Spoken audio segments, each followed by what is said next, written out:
Okay, this topic is polar coordinates. A polar graph you've probably seen before but never have used it. This is what a polar graph looks like. It has an x-axis that counts in integers. It has it's basically the unit circle on the coordinate plane.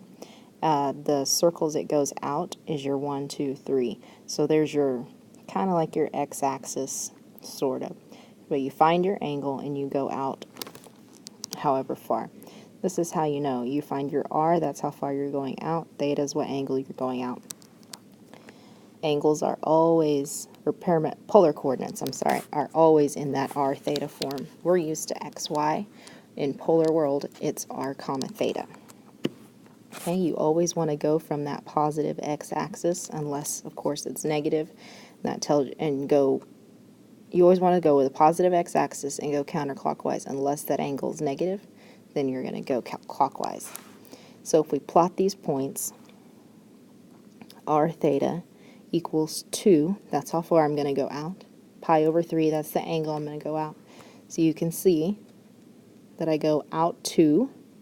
My angle, I can draw it as far as I want to. My point is only going to be 2 units out. Okay, so when I'm at 3 negative pi over 6, I need to go negative pi over 6 first. So that means I'm going to be swinging down. And I need to go out 3. Typically, when students draw these, we just draw tick marks. And then we put a point how far I need to go out. You do need a label, unless, of course, you're on actual polar graph paper. 3 comma 11 pi over 6. Okay, it's positive. I'm going to be going counterclockwise. 11 pi over 6. A full circle is 2 pi. If I go all the way around, that's 2 pi. And that would be 12 pi over 6. So 11 pi over 6 is going to swing all the way around, but not quite get back. So this is 11 pi over 6. I need to go out 3 units, so I count off 1, 2, 3 units. Okay, multiple representations. R theta is the same as r comma theta plus 2 pi, because this point, if I go around this way, is going to be the same as if I go around again, which would be adding 2 pi. Or if let's say I'm here, and I add pi, that means I'm here. My negative r means I put my point on the opposite side. And we can talk about that in class if that's confusing. Plot the point 3 comma negative 3 pi over 4. Okay. First, I've got to go to negative 3 pi over 4, so that's negative 3/4 pi. 3/4 of the way to pi would be this way. Negative 3 pi over 4. I need to go out 3 units. So here's the point I'm at. Okay, so that's the point 3 negative 3 pi over 4. Find 3 additional polar representations of this point. Okay, lots of different things you can do here. What if I want to go this way? Okay, I know this would be 4 pi over 4, because that's 1 pi, and I need to go 1/4 more, so that could be 5 pi over 4. So I could say 3 comma 5 pi over 4 would be the same. What if I go around again from where I'm at? Okay, so if I take that negative 3 pi over 4 and I add 2 pi, 8 pi over 4, get to that same point. 3 comma, what would that be? Oh, it was negative, so I would need to subtract a 2 pi to get there again. Negative 11 pi over 4. Okay, or I could, let's do the other one where you project it onto the other side. Okay, let's say I want to land on this angle, but I'm going to make my -3 so that my point actually does land over here. What angle would that be? Well, it's got to match this one, which was pi over 4.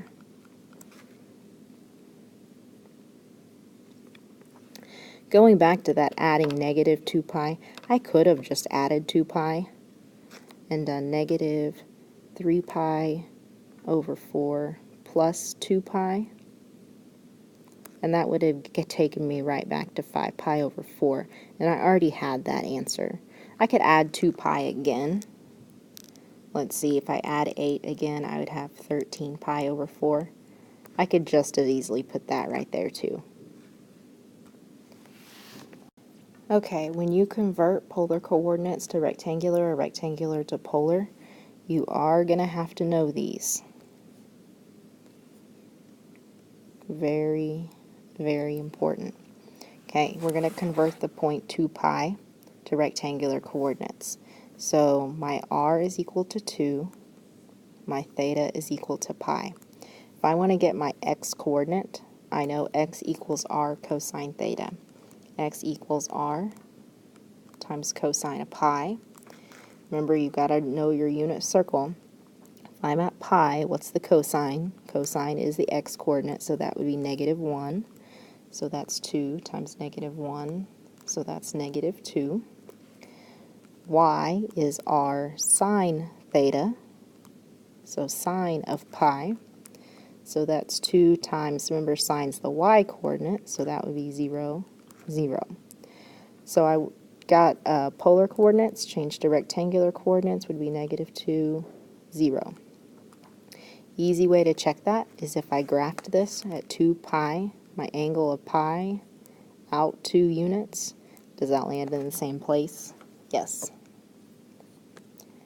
Okay, convert the point -1, 0 to polar coordinates. Okay, now I'm going the other way. Now I need to find theta and r. So this is my x, this is my y. My box up there gives me tangent theta equals y over x. So that's -1. Tangent theta equals -1. Now I'm looking for an angle. What angle do I have to be at for tangent to equal -1? Remember, my tangent was my sine over cosine. Okay, so I would have to be over here, where I would take sine of x divided by sine or cosine of x and get tangent. What angle am I going to be at? I'm going to be at pi over 4. So theta equals pi over 4. Remember, that coordinate point right there was negative radical 2 over 2 and positive radical 2 over 2. And if I take my y coordinate, my sine, divided by my cosine, I'm going to get -1. I need to figure out r, which is x squared plus y squared equals r squared. So that is 1 plus 1, which is 2. So r is radical 2. So I say my polar coordinate, radical 2, comma, pi over 4. Oh, I'm sorry, that's not pi over 4. That's 3 pi over 4. Pi over 4 would be over here, and that tangent would be 1.